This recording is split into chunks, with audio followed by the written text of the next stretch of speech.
Hi guys, today we'll talk about how to fix or how to solve the problem of stuck on loading on the application of X Twitter. You will go to settings.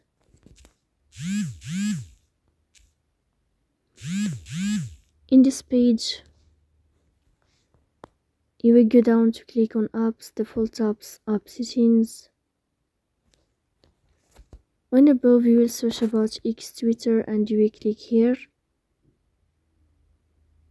Then in this page of app info, you will click on first stop and you will click OK. Then you will enter to the window of storage. Here you will click on clear cache,